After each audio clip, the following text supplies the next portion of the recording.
కూటమి పాలనలో red book రాజ్యాంగం రాజ్యమేలుతోందని మండిపడ్డారు వైఎస్ఆర్సీపీ నేత వంగవీటి నరేంద్ర కుమార్. గుంటూరు నగరంలో మాజీ మంత్రి ఇంటి మీద దాడి జరుగుతుంటే పోలీసులు గూండాలకు సహకరించారని ఆగ్రహం వ్యక్తం చేశారు.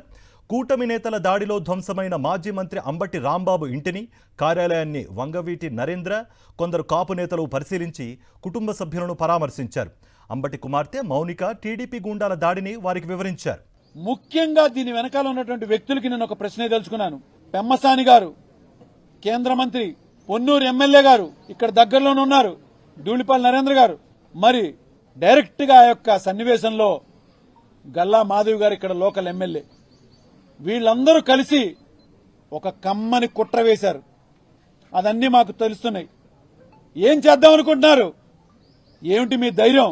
నడిబొడ్డునున్నటువంటి ఒక కాపు నాయకుడు ఇంటి మీదకి వచ్చి మీరు దౌర్జన్యం చేసి మేము చాలా ధైర్యవంతులం అని చెప్పాలనుకుంటున్నారు. మీ ధైర్యం రావడానికి కానీ, మీరు అధికారంలోకి రావడానికి కానీ కాపులు సహకరించలేదని నేను చాలా స్పష్టంగా ప్రశ్నిస్తున్నాను. మేము లేకుండా మీరు అధికారంలోకి వచ్చారా?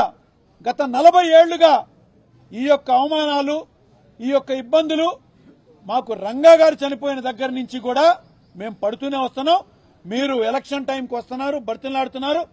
ఓట్లు వేయించుకున్నాక మా నెత్తి మీద ఎక్కి మీరు నాట్యం చేస్తున్నారు. వీటన్నిటికీ కూడా చరమగీతం పాడేటువంటి సమయం వచ్చింది. అంటే ఇక్కడ కుల ప్రస్తావన నేను తీసుకొచ్చానని చెప్పని మీరు తప్పుగా అనుకోవచ్చు. నేను ఏ పార్టీలో ఉన్నా కూడా ఎక్కడ కాపులకు ఇబ్బంది కలిగితే తప్పనిసరిగా స్పందిస్తాం మేము.